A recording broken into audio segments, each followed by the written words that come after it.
Presiden Prabowo Subianto menargetkan perbaikan 60.000 sekolah di seluruh Indonesia pada tahun 2026. Hal ini disampaikan Prabowo saat meresmikan SMA Taruna Nusantara Kampus Malang, Jawa Timur. Presiden Prabowo menjelaskan secara keseluruhan Indonesia memiliki 300.000 sekolah yang membutuhkan perbaikan. Prabowo berharap perbaikan tersebut bisa selesai secara bertahap dalam kurun waktu 4 tahun ke depan. Tahun ini saja saya akan renovasi 60.000 sekolah dan seterusnya. Kita punya 300.000 sekolah. Saya berharap dalam 4 tahun kita bisa selesaikan semua kampus sekolah-sekolah di Indonesia. Dan juga kualitasnya akan kita tingkatkan di setiap bidang. Selain fokus pada perbaikan sekolah, Prabowo juga tegaskan komitmennya untuk hadirkan sekolah unggulan setiap provinsi. Sekolah unggulan tersebut mencakup SMA Taruna Nusantara maupun SMA Unggul Garuda.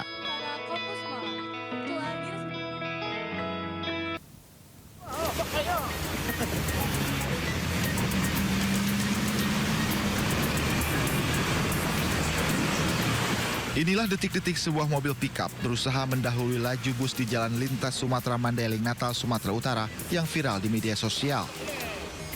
Beberapa kali usaha pengemudi pickup untuk memotong bus di depannya selalu gagal karena jalan yang sempit dan banyaknya kendaraan dari arah berlawanan. Tak mau mengalah, pengemudi terus membuntuti bus di depannya hingga saat di jalan menikung, pengemudi berusaha menyalip namun gagal karena pickup oleng tergelincir dan berbalik arah. Beruntung, pengemudi bus siaga mengerem mendadak hingga kecelakaan fatal ini tak sampai terjadi. Aksi ugal-ugalan sopir pickup ini membuat awak bus marah besar. Sang sopir pickup tak dapat berkata apa-apa dan hanya mengungkapkan penyesalan dan minta maaf. Iya, siapa yang mau naas, Bang? Mau cepatnya, Bang, mau cepat? Iya, sama-sama cepatnya kita, tapi hati-hati, jangan sampai kena orang semua. Ini nyawa semut yang kita bawa ini, Bang. Sementara itu, pihak Satlantas Polres Mandailing Natal masih belum memberikan kebenaran kejadian tersebut. Dari Mandailing Natal, Sumatera Utara, Ahmad Hussein Lubis, iNews melaporkan. Ya baik, terima kasih rekan saya Sabrina dan juga Yasmin di studio. Pemirsa, kami akan mengajak Anda melihat kondisi arus lalu lintas terkini secara real time. Seperti yang terlihat di belakang saya saat ini, arus lalu lintas yang akan mengarah ke arah Cawang dari arah Senen dalam keadaan ramai dan lancar, kemudian yang akan berbelok arah ke arah Cempaka Putih juga dalam keadaan relatif lancar. Dan pemirsa, hingga saat ini kepadatan kendaraan terjadi untuk kendaraan yang akan mengarah ke arah Senen. Ini pun himbas dengan adanya crossing kendaraan yang akan berbelok arah ke arah Manggarai.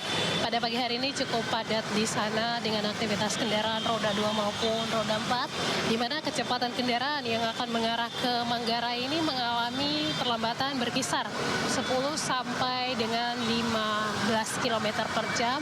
Tentunya kami harapkan Anda dapat mengikuti arahan serta petunjuk petugas kami yang berada di lapangan.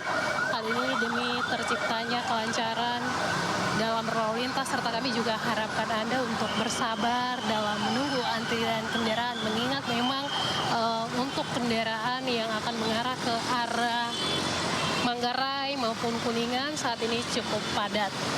Kemudian arus lalu lintas dari arah Senen yang akan mengarah ke arah Cawang sampai saat ini dalam keadaan ramai dan lancar. Seperti yang terlihat, perlambatan kecepatan kendaraan di kawasan ini hanya terjadi pada antrian traffic light. Selepas traffic light, kendaraan dapat melaju dengan kecepatan normal.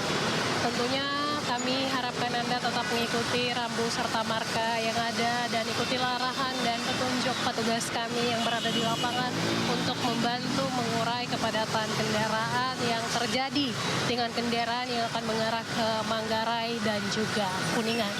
Kami menginformasikan data SMS Korlantas Polri dalam kurun waktu 1x24 jam terjadi 210 kasus laka lantas dengan rincian 23 orang meninggal dunia, kemudian 30 orang luka berat serta 269 orang luka ringan. Dari data tersebut 39% terjadi karena kecerobohan pengemudi. Tentunya ini juga menjadi catatan Korlantas Polri di angka kecelakaan perharinya untuk Untuk itu, mari sama-sama kita budayakan tertib berlalu lintas di jalan demi terwujudnya keselamatan, ketertiban, serta kelancaran. Dan bagi Anda yang akan mengupdate informasi-informasi seputar arus lalu lintas terkini, kami siap melayani di 1500669 ataupun melalui SMS center kami di 9119. Yasmin dan Sabrina kembali ke Anda di studio. Silakan. Baik, terima kasih Brigadir Treslinda atas laporan Anda dari kawasan Matraman, Jakarta Timur. Selamat bertugas kembali dan salam presisi.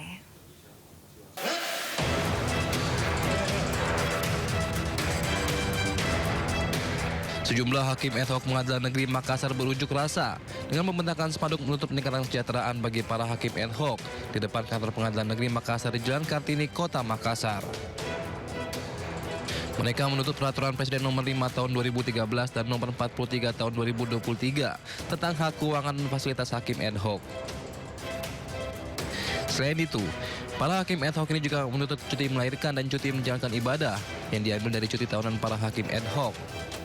Akibat unjuk rasa ini, proses persidangan tertunda selama seminggu ke depan.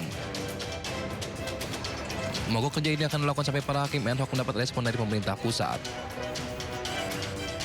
Mogok sidang, tapi tetap memberikan perhatian pada proses persidangan.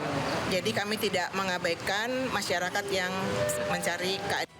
Para hakim ad hoc PN Makassar akan melanjutkan aksinya hingga seminggu ke depan dan akan berangkat ke Jakarta untuk menggelar aksi besar-besaran. Dari Makassar, Sulawesi Selatan, Leo Muhammad Nur, iNews melaporkan.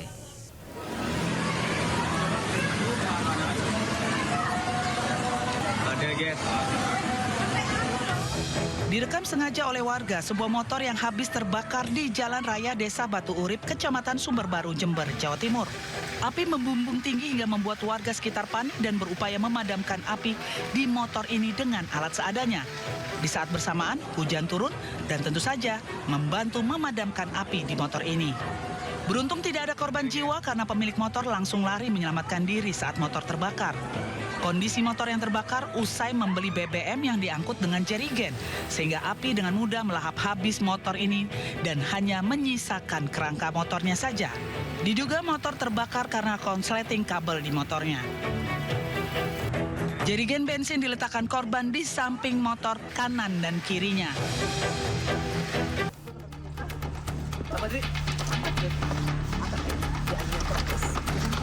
Seorang ibu hamil terpaksa dievakuasi menggunakan perahu karet saat Desa Bulagor, Kecamatan Pagelaran, Pandeglang, Banten, diterjang banjir setinggi hampir 1,5 meter. Ditemani bidan desa Lestari 30 tahun yang tengah hamil tua ini dibawa ke puskesmas lantaran hendak melahirkan. Petugas BPBD menerobos banjir sejauh 3 km dan memakan waktu 1 jam hingga tiba di puskesmas. Tadi lumayan lancar dengan evakuasi ibu yang melahirkan, yang mau melahirkan di usia kehamilan 8 bulan dan sudah Petugas BPBD mengimbau warga untuk tetap waspada terhadap kondisi banjir yang berpotensi semakin tinggi, apalagi intensitas hujan cukup tinggi saat ini. Dari Pandeglang, Banten, Iskandar Nasution, iNews melaporkan.